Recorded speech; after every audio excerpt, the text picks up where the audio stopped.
የወጣቱና የጨካኙ ንጉሥ ታሪክ። የማይበገረው እምነት።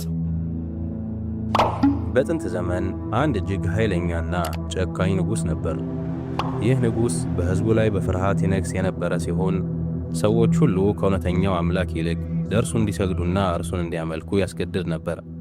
ትእዛዙን ያልተቀበለ ማንኛውም ሰው ከባድ ቅጣት ይጠብቀዋል። ንጉሡ በሕዝቡ ላይ ያለውን ተጽዕኖ ለማጠናከር የሚረዳው አንድ ታዋቂ የግል ጠንቋይ ነበረው። ነገር ግን ጊዜው አልፎ ይህ ጠንቋይ እያረጀ መጣ። የነበረው ጥበብ ከእርሱ ጋር አብሮ እንዳይጠፋም ፈራ። በመሆኑም ወደ ንጉሡ ሄዶ እንዲህ አለው፣ እኔ አርጅቻለሁ፣ ስለዚህ አስማት አስተምረው ዘንድ አንድ ብልህ ጎልማሳ ላክልኝ። ንጉሡም በሐሳቡ ተስማማ። ከሕዝቡ መካከል አንድ ብሩህ አእምሮ ያለው ወጣት ተመርጦ ወደ አስማተኛው ተላከ። ይህ ጎልማሳ በየቀኑ ከአስማተኛው ዘንድ ጥበብን ለመቅሰም ጉዞ ያደርግ ነበር። ነገር ግን በአንድ ወቅት ያልተጠበቀ ነገር ተከሰተ።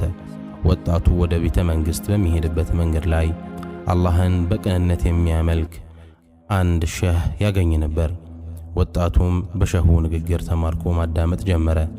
ሸሁ ስለ አምላክ አንድነት፣ ስለ እውነት፣ ስለ ትዕግሥትና ስለ እውነተኛ እምነት ያስተምረው ነበር። የወጣቱ ልብ በእነዚህ ቃላቶች ተነካ። ከዚያ ቀን ጀምሮ በየቀኑ ወደ ጠንቋዩ ከመሄዱ በፊት ከሸሁ ጋር ተቀምጦ መማርን ልማድ አደረገ። አሁን ወጣቱ በሁለት ዓለማት መካከል ይኖር ነበር፣ በጠንቋዩ የሐሰት ዓለምና በሸሁ የእውነት ዓለም መካከል። አንድ ቀን ወጣቱ በመንገድ ላይ ሲጓዝ አንድ አስፈሪ ክስተት አጋጠመው። አንድ እጅግ በጣም ግዙፍ አውሬ መንገዱን ዘግቶት ነበር። ሕዝቡን በፍርሃት ቆሞ ለማለፍ ተቸግረዋል። በዚህ ጊዜ ወጣቱ በልቡ እንዲህ አለ፣ የትኛው መንገድ እውነት ሐቅ እንደሆነ ዛሬ ያውቃለሁ፣ የጠንቋዩ ወይስ የሸሁ? ከዚያም አንድ ትንሽዬ ድንጋይ ከመሬት ላይ አንስቶ እንዲህ ሲል ጸለየ፣ አላህ ሆይ የሸሁ መንገድ ከጠንቋዩ መንገድ ይልቅ በአንተ ዘንድ የተወደደ ከሆነ ሕዝቡ እንዲያልፍ ይህንን አውሬ በዚች ድንጋይ ገደልልኝ ብሎ ድንጋዩን ወረወረ።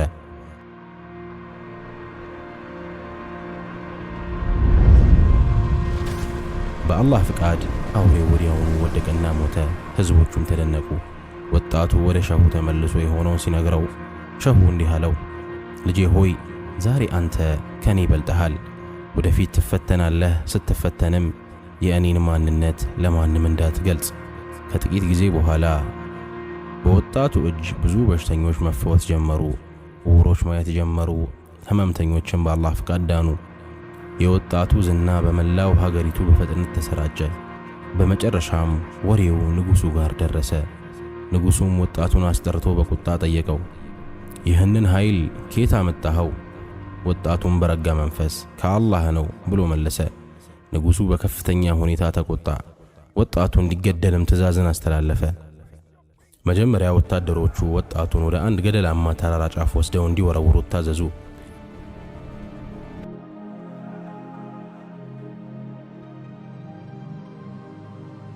ነገር ግን ጎልማሳው ወደ አምላኩ ጸለየ፣ አላህም አዳነው። ወታደሮቹ ወደቁ፣ እርሱ ግን በሰላም ተመለሰ።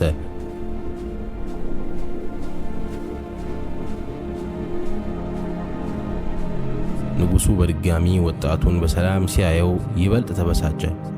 በዚህ ጊዜ ወጣቱን ወደ ጥልቅ ባህር ወስደው እንዲያሰጥሙ ታዘዘ። ወጣቱ አሁንም ወደ አላህ ጸለየ።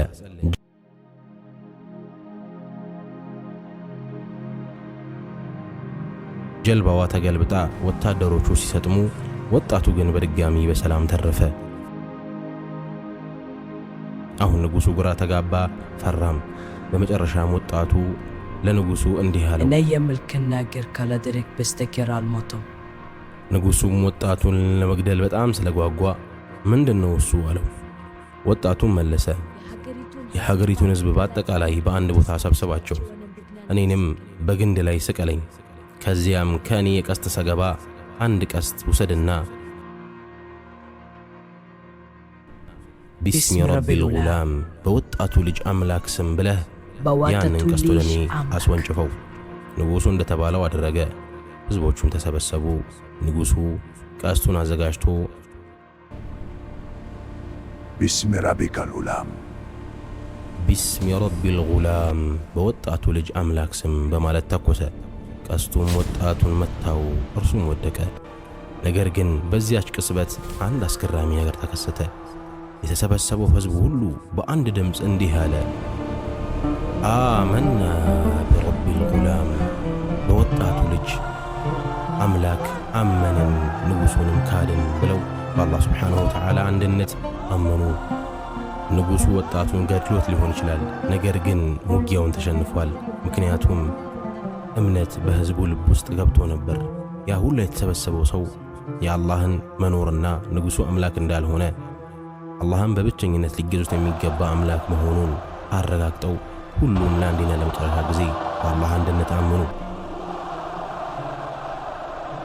ንጉሡ በድንጋጤ ተዋጠ። እምነቱን ማስቆም ሲገባው ነገሩ ተገላቢጦሽ ሆኖ ወደ ሁሉም ሰው ተሰራጨ። በከፍተኛ ንዴትና እብደት ንጉሡ እጅግ ጨካኝ የሆነውን ትእዛዙን አስተላለፈ። በመሬት ውስጥ ጥልቅ የሆኑ ጉድጓዶች እንዲቆፈሩ አዘዘ። በጉድጓዶቹም ውስጥ ግዙፍ እሳት እንዲነድ ተደረገ። እነዚህም የእሳት ጓዶች አስሓቡል ኡኽዱድ ተብለው ታወቁ። አላህ በሱረቱል ቡሩጅ ላይ ቁቲለ አስሓቡል ኡኽዱድ ብሎ የጠቀሳቸው እያንዳንዳቸው አማኞች አሰቃቂ ምርጫም ተሰጣቸው። እምነታችሁን ትመርጣላችሁ ወይስ ወደሚነደው የእሳት ጉድጓድ ትወረወራላችሁ?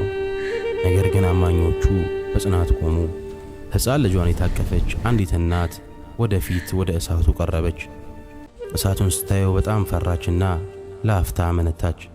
ለራሷ ነፍስ ሳይሆን ላዘለችው ሕፃን ነበር በጣም ያዘነችው። ከዛም አላህ ስብሓንሁ ወተዓላ ሕፃኑን እንዲናገር አደረገው። ከዚያም አላህ ሕፃኑን እንዲናገር ፈቀደለት።